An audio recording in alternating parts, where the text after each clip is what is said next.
I was in the audience in May 1965 when Lyndon Johnson made his famous speech on 64, excuse me, when Lyndon Johnson made his famous speech on civil rights and equal opportunity.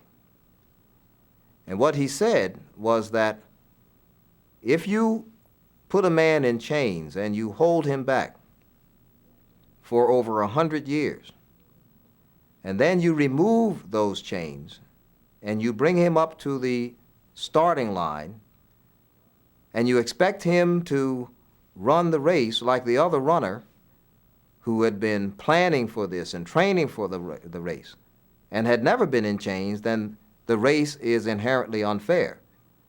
And that there was an obligation for anyone to be fair to give the man who had been in chains some assistance so that he could run a better race. That was the way Lyndon Johnson at Howard University in 1964 explained the rationale for affirmative action. That's what he meant by that. And that's what he tried to do, but then came the Vietnam War. And the massive spending for the Vietnam War began to reduce the federal government's capacity to spend as much as had been spent on social programs aimed at the cities. And then another thing happened, the riots themselves.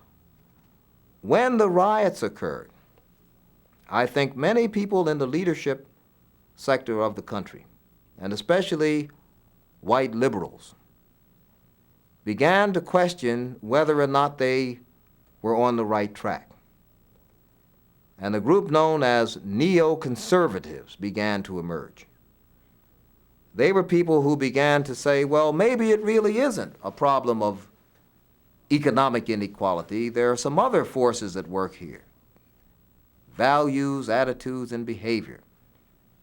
Maybe it's culture. You began to hear about this thing called the culture of poverty.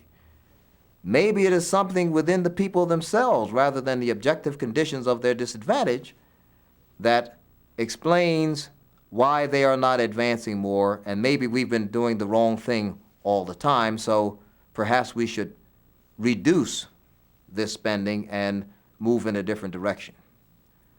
A very important memorandum was written in 1970. I believe that was a year, by Daniel Patrick Moynihan, who in 1964 wrote a very famous report on the Negro family, in which he attributed many of the conditions of economic disadvantage in the black community to a breakdown of the black family. He had misread the previous literature, let me say. But by 1970, he was in the White House as Richard Nixon's principal domestic advisor. And he wrote a memorandum in which he suggested that the federal government's high visibility concentration on these problems might itself be the problem, that the country was ripe for benign neglect. He claimed that the way to deal with these problems was to draw attention away from them. We needed benign neglect, he said. Well, it was an exceedingly poor choice of words. And it was an indication, though, of the so-called neoconservative thinking that pervaded the body politic at that time and led to a shifting away from the kind of high visibility government concentration on urban problems reflected in such programs as the Model Cities program, the Great Society programs. And of course, in the late 1960s, the early 1970s, the funding for those programs was reduced rather sharply.